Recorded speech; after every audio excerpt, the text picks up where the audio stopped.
Alright guys, welcome back to CD's Repair and Automotive channel.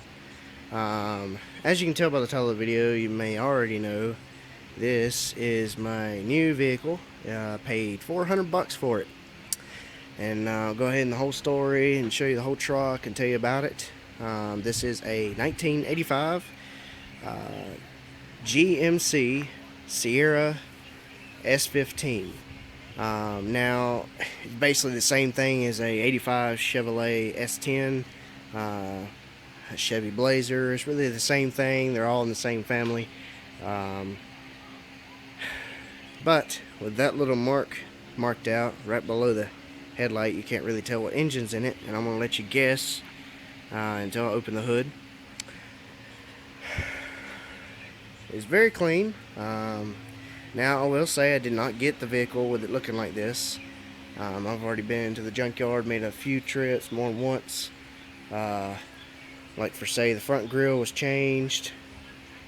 I put the center rings, beauty rings on the rims.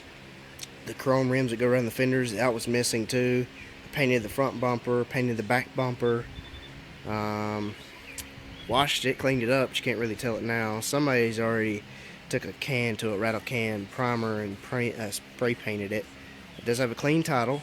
I have it in hand. It's in my name. Put that tag on there. And I also changed the beauty rings that go around the headlights because the ones that were on here were all tore up. You see how nice and chrome shine that is. The ones that were on here before were not the right ones, and the chrome was completely gone. It was rusted and it just didn't look good. And the aftermarket grill that was on there just didn't look good. The truck has been wrecked before, so the head and the fender may have to be replaced.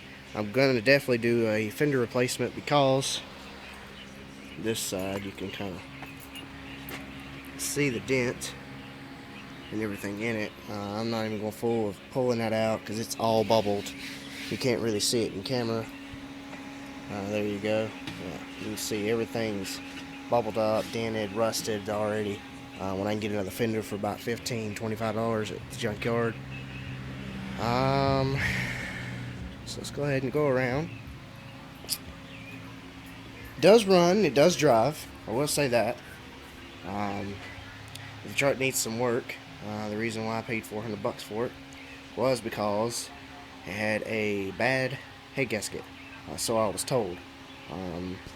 They said it had a miss and didn't really know how to fix it or didn't want to send it to a shop, so I bought it, had it towed home. It did smoke a little bit, not that bad. Of course, all the winter months we've had and everything, it could have had water in there and it could have cracked the head gasket or maybe even cracked the head. I hope it's not the head.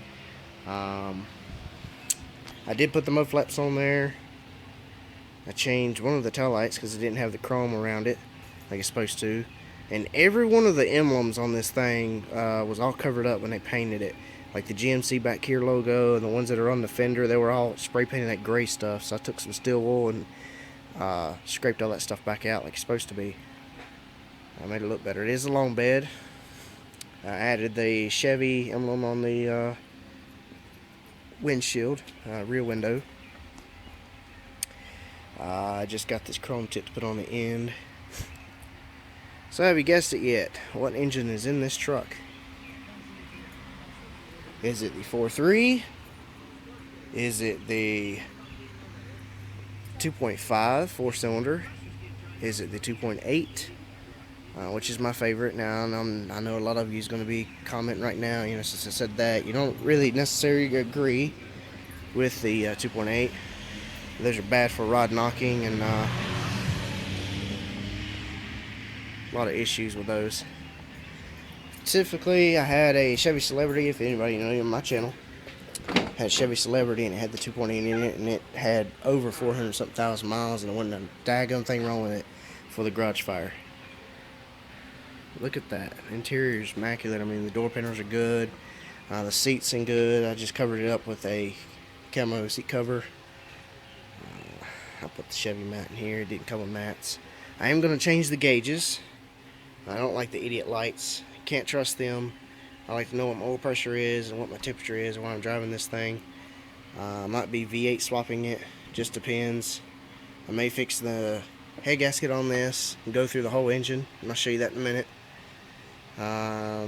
And go from there and drive it for a while, and then save up some money and maybe put me a 305 or 350, or maybe go old school, doing a 283 with a 2-barrel or 4-barrel.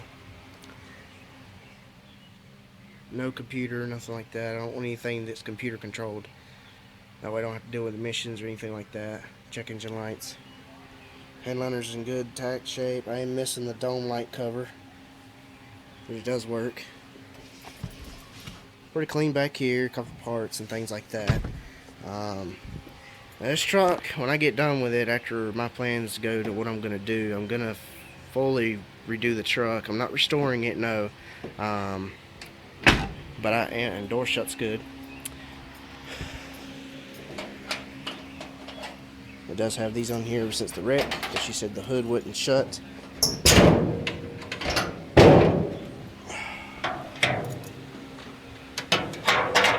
Now, we know what engine's in it. 2.5 4-cylinder. Yes. You don't see many of these engines. Now, these engines were ran through tons and tons of cars. Specifically, your mail trucks that come and deliver your mail. They use these engines, 2.5s, and they're still on the road today. But I specifically don't like it that well. They don't really have that much horsepower or torque. And it's a little bitty truck. It does have the 700 R4 transmission in it. And a buddy of mine, next door neighbor, he has a 93 S10 with the 4.3 700 R4 transmission in it. I'd really like to have the 4.3 or maybe a 4.3 Vortec, but I don't, like I said, I don't want to deal with computer issues. I'd really like to have a V8, per se, a 283. So, the things that I've done to it and things that came with it. Alright, so the battery was dead when I got the thing. Put a battery in it, cranked it over, checked everything. I have put a new battery. Cap was already new. I got new belts for it. I did put a new clutch fan on it. I put new plugs in it, new cap and rotor, trying to fix the miss. That seemed to help a whole lot. It runs good so far, but it does miss a little bit. It does kind of hiccup a little bit when you try to step on the pedal. It doesn't like that too well. Haven't done a compression test yet in the cylinders, but I do know it has a blown head gasket. I went through the whole thing and checked it. Now the oil cap, I've done cleaned it twice. There is white stuff, milky inside. There you go, now you can see it. It's not that bad yet, but I don't want to keep running the engine where it'll tear up the rod bearings and things like that. That would not be a good thing. Then I'd definitely have to be changing the engine. Basically, guys, my plans are to fix this engine, drive it until I save enough money, or unless the engine gives up on me. I'll change the engine then, and you'll definitely get an update for that if that happens. So it has new front brakes, a new master cylinder, a new battery, new belts. I put a new clutch fan on it, and I painted the fan Chevy orange. I do have a new water pump for it. I have a new head gasket kit, which comes with head gasket, exhaust manifold gasket, all the gaskets that I need, new valve cover gasket, valve guide seals, head bolts, everything for like 50 bucks. I bought a new thermostat and a gasket for it. Took the thermostat out because what I done was trying to fix it for now. I ran some of that stuff in there, sealer. Don't recommend doing that. If you ever get a head gasket issue, just tear it down and actually fix it, or have it fixed if you can't do it yourself. I do recommend that because that stuff's not really good, and I learned that the hard way before, a long time ago. But I did run that stuff in there. That did not do no good. There's a lot of pressure and exhaust coming through the radiator, so it's definitely blown head. I painted the air cleaner. I put new rear brakes and wheel cylinders on her because it had no rear brakes, no emergency brake at all. New drums, new shoes, new brake kit in the back. Painted the diff cover and everything, made it look all nice and neat again, cleaned it up. There is some rust here and there on the truck. It shows it only has 31,000 miles, but like I said, it could be anywhere from 131,000 to 231,000. The truck had AC, but it did not work. I done took it off already. You can see the connecting lines. It all set here. It was in the way. I'm not going to need that. I'm not going to wear with AC right now. It's not my most priority right now. My most priority is tearing it down, fixing the head, and driving the truck. So, when I tear it down, I'm going to do all the gaskets and everything for it, go through the whole thing. I'm going to repaint the exhaust manifolds, sand them down a little bit, repaint those, put a new exhaust donut down there because it does leak. I did go ahead and cut the catalytic converter off. That has been cut off already. It was completely plugged because when I did drive the vehicle or even try to run it, and there's your plugs and distributor cap and everything down there. Oil filters right there. Yes, it is a FRAM. I do not ever run FRAMs on my vehicles. Very, very bad for blowing up or swelling up or closing up on it and losing oil pressure, and you don't know it. You're driving down the road and the engine completely locks up because it was starving for oil. So don't ever put a FRAM, and I'm going to change that when I change the oil. Until I tear it down, I'm not changing the oil yet. I repainted the fender wells. It's got brand new tires on it right before I got it, so that's a good thing. That's a plus. Weather stripping fell off. I'll have to fix that later. Some little things here and there, guys. I mean, it's not a big thing. Like I said, it's a little truck. It'll get me where I need to go. I did put new speakers in it, and it did come with a nice JVC radio. I'll go ahead and fire it up in a minute. I do have a tack for it. We'll install that as well because I can't tell what my RPMs are running. It does run a little high idle, so I may have to go in there and fix the auto control valve for that. Right here is the catalytic converter that was on it, and right now it's straight piped. I bought a new pipe and just put it in its place and clamped it and called it done because really don't need this. But the whole thing is full. It's very, very heavy. Pick it up. If you can hear that, if the camera picks that up. And stuff falls out of the cap. Right there tells you right then and there your catalytic converter's failed, completely plugged. Because this thing ran like crap with that thing on there. So let me go ahead and fire it up real quick. Won't run it long, like I said, because of the head gasket, but go ahead and crank it up and let you hear it. All the lights come on, it's supposed to. You get some gas. 31,000.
said, guys, the truck does run good for what it is.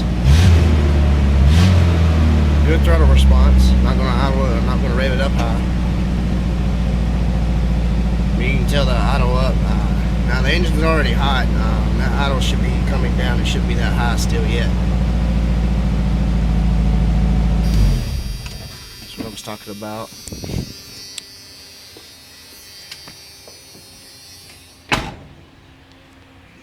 There you go. Like I said, I'm going to put a new water pump, new thermostat, fresh coolant, new head gasket, and all that good stuff. It comes with intake manifold gasket, exhaust manifold. I'm going to drop a new air filter in it. It runs and drives great, rides smooth and everything. There's no vibrations, no squeaking, no nothing. I got new belts for it. I already bought a new clutch fan because I was trying to fix what was going on with it before I actually knew that it was the head gasket itself, because there was no white smoke. It wasn't even mixing in the oil yet until just recently. I've had the truck for about a month now or so. It's just been going here and there about fixing it and whatnot. But yeah, when I tear it down, I'm going to repaint the whole engine block Chevy orange, so it looks good and everything. I'm not going to do the valve cover orange. No, I'm not doing anything like that.